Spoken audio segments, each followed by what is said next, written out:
A Guerra no Mundo Angelical, Parte 2. Vistam-se com toda a armadura de Deus, para poderem ficar firmes contra as ciladas do diabo, porque a nossa luta não é contra o sangue e a carne, mas contra os principados e as potestades, contra os dominadores deste mundo tenebroso, contra as forças espirituais do mal nas regiões celestiais.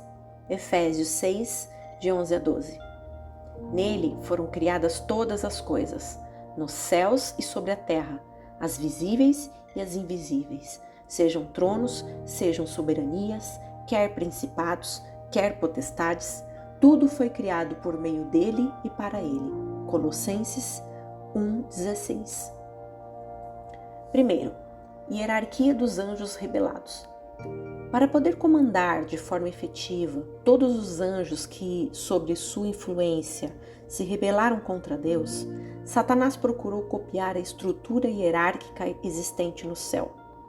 Esta organização demoníaca pode ser observada na Bíblia não apenas em textos isolados, mas, de forma mais clara, em textos específicos, como a lista apresentada por Paulo aos cristãos de Éfeso. Porque a nossa luta não é contra o sangue e a carne, mas contra os principados e as potestades, contra os dominadores deste mundo tenebroso, contra as forças espirituais do mal nas regiões celestiais. Efésios 6,12. Para compreendermos melhor tal estrutura organizacional dos anjos caídos, devemos compreender algumas das características do líder de tal rebelião. Segundo, o líder da rebelião angelical. Antes usufruindo de uma alta posição na hierarquia angelical, foi ungido como querubim da guarda, Ezequiel 28,14, com qualificativos até então elogiáveis, cheio de sabedoria, sinete da perfeição e perfeito em formosura. O mesmo permitiu-se não controlar a sua soberba e o seu orgulho, e assim foi banido de suas funções, e como descreveu Jesus, foi lançado do céu como um relâmpago. Lucas 10, 18. A partir de então, outras de suas deformidades foram sendo reveladas nas Escrituras, traduzindo seus predicados contrários a Deus e à sua santa vontade. Quanto a tais atributos, os nomes pelos quais ele é conhecido apontam a algumas de suas condenatórias características: acusador, difamador e caluniador. Diabo, Mateus 4,5. Adversário, Satanás, Zacarias 3,1. Enganador, sutil, inteligente, 2 Coríntios 11, 3, 14 e Efésios 6, 11. E conhecedor, manipulador da palavra de Deus, Mateus 4, 5 a 6. Sedutor, Apocalipse 12, 9. Mentiroso, João 8, 44. Ladrão, João 10, 10. Mal, maligno, 1 João 3, 12. Cruel, Lucas 9, 39, 42. Assassino, João 8, 44. Tentador, Mateus 4, 1, 3. Passemos então aos demais níveis da hierarquia angelical satânica, conforme descritas no texto de Efésios que fundamenta esta lição. Terceiro, principados. Porque a nossa luta não é contra o sangue e a carne, mas contra os principados. Arcás. As declinações do termo arquê têm por significados principal, primeiro, prioritário, iniciador e príncipe, sendo suas traduções definidas conforme o seu contexto. No sentido dos seres angelicais, Paulo, ao escrever aos Romanos, os diferencia dos demais anjos ao dizer: porque eu estou bem certo de que nem a morte, nem a vida, nem os anjos, nem os principados, nem as coisas do presente, nem do porvir, nem os poderes. Romanos 8, 38. Tais seres angelicais seguem o atributo revelado por Jesus sobre Satanás como príncipe do mundo, João 14,30, atuando em determinadas esferas, supondo alguns que isto aponte às suas atuações em determinadas regiões, tais como os denominados padroeiros, aos quais muitos declaram estar determinadas regiões sobre sua proteção, regendo as potestades em tais territórios. O próprio Satanás, cujo mundo está sob influência direta, foi denominado como sendo destes príncipes. O próprio Satanás, cujo mundo está sob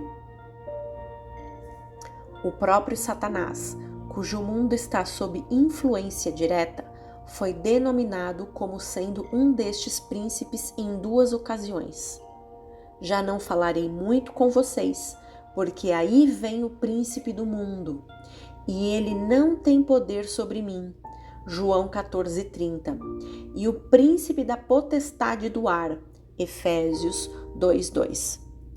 A Bíblia cita vários textos padroeiros locais: Bel, Merodach, Adrameleque, Anameleque, Amon, Quemós, Nibás, Tartaque, Dagon, além dos plurinacionais Baal, uma divindade nacional de vários povos, tornando-se a principal entidade adorada em Israel, ao ponto de ser mencionado na Bíblia em 46 passagens, abrangendo os 2 testamentos.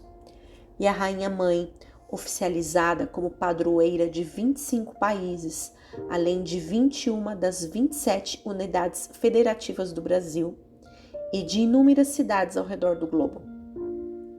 O trecho de Daniel, capítulo 10, é muito significativo quanto ao envolvimento de 3 príncipes regionais, Grécia, Pérsia e Israel, em papéis que intervieram na resposta da oração do profeta.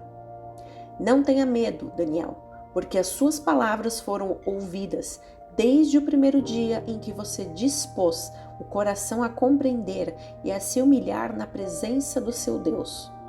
Foi por causa dessas suas palavras que eu vim. Mas o príncipe do reino da Pérsia me resistiu durante 21 dias. Porém, Miguel, um dos príncipes mais importantes, veio me ajudar.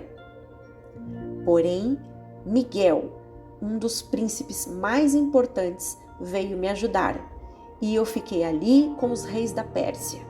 E ele disse: Você sabe por que eu vim? Agora voltarei a lutar contra o príncipe da Pérsia. Quando eu sair, eis que virá o príncipe da Grécia. Mas eu direi a você o que está expresso no livro da verdade. E na minha luta contra eles, não há ninguém que esteja ao meu lado, a não ser Miguel, o príncipe de vocês. Daniel 10, de 12 a 14 e de 20 a 21. Quarto, potestades.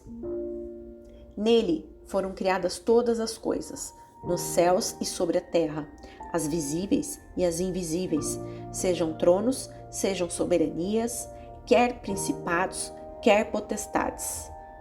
Ekesousiai, em grego.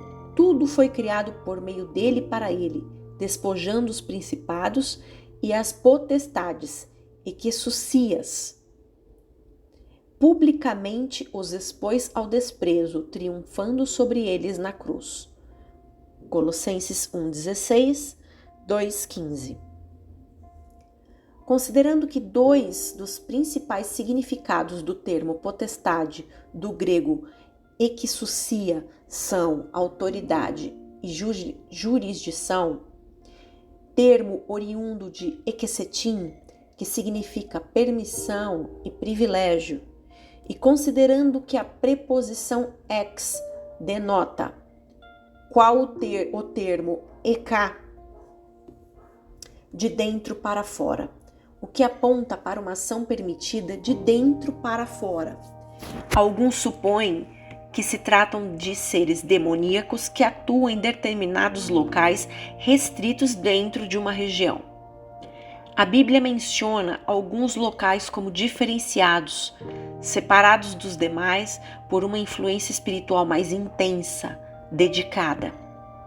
É o caso dos locais consagrados, em que Deus estabelecera sua presença em um ambiente específico, ainda que de maneira temporária, tais como um local específico no Monte Sinai, Êxodo 3:5, assim como seu cume, Êxodo 19:18, duas salas do tabernáculo, Êxodo 36:33, e do templo, 2 Crônicas 3:8, duas colunas gasosas no deserto, Êxodo 13:21, um móvel, Êxodo 25:2, Números 7:89, e no meio de determinadas pedras, 1 Reis 18, 30-38.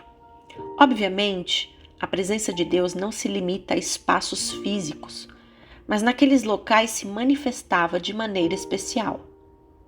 De modo semelhante, determinados espaços eram locais de dedicação e manifestação demoníaca, como as maldições na casa do perverso, Provérbios 3:33, e em determinados espaços dedicados ao culto idolátrico, tais como os altares dedicados a vários pseudos-divindades.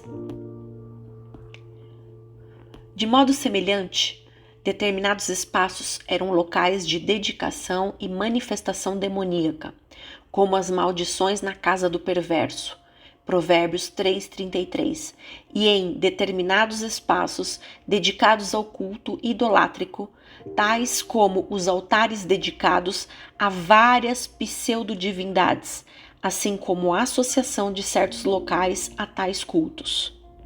Quinto, dominadores.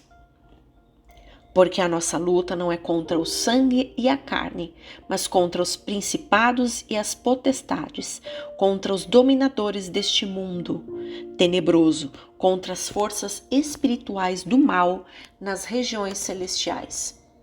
A palavra cosmocrátoras resulta da junção das palavras cosmos, que significa mundo ou universo, e krateu, que significa ter o domínio, ter a posse, mandar.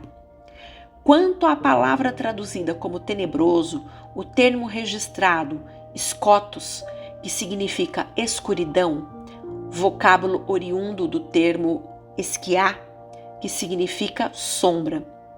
Com base nisto, algumas suposições surgem apontando estes seres como aqueles que, em todo o mundo, se apossam das sombras, associando alguns a isto aos seres espirituais que possuem corpos.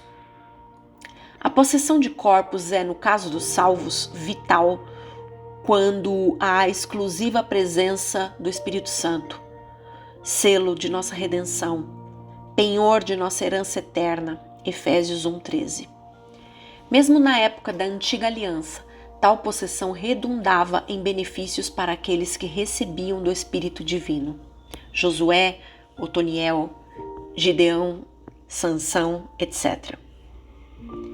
Espíritos malignos, entretanto, também possuem pessoas, dominando-as, entretanto, para seu malefício, como os vários casos de endemoniamentos citados nas Escrituras Sagradas, seja para maltratá-las ou para usá-las a fim de enganar as pessoas ou conduzi-las, como no caso dos espíritos de adivinhação. Sexto, forças espirituais do mal. Porque a nossa luta não é contra o sangue e a carne, mas contra os principados e as potestades, contra os dominadores deste mundo tenebroso, contra as forças espirituais do mal nas regiões celestiais.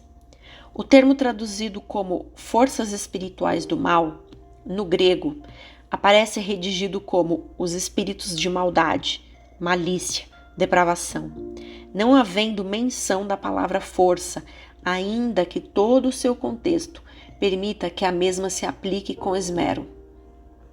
De fato, o termo traduzido como mal é mais abrangente do que parece indicar a palavra em português, uma vez que ponerias tem, dentre os seus significados, desejo mau, desejo malicioso, corrupção, depravação. Partindo deste princípio, ao que parece esse nível de seres angelicais aponta aos demônios que, possuindo ou não pessoas, fazem com que estas tenham ou assimilem as características que o termo ponerias indica, tais como malícia e depravação moral, dores e sofrimento ou demais contextos que envolvem a aplicação do termo. A Bíblia cita vários demônios com tais características.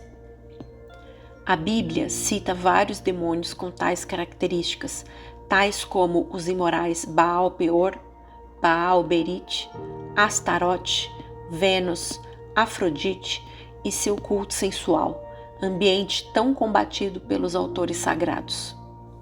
7º, conclusão. Se na primeira lição desta revista analisamos sobre o inimigo interno, nestas duas últimas lições abordamos sobre o exército de anjos rebelados que atuam no mundo espiritual, visando a nossa destruição. Mas, além destes e da sociedade que nos rodeia, amálgama de ambos, todos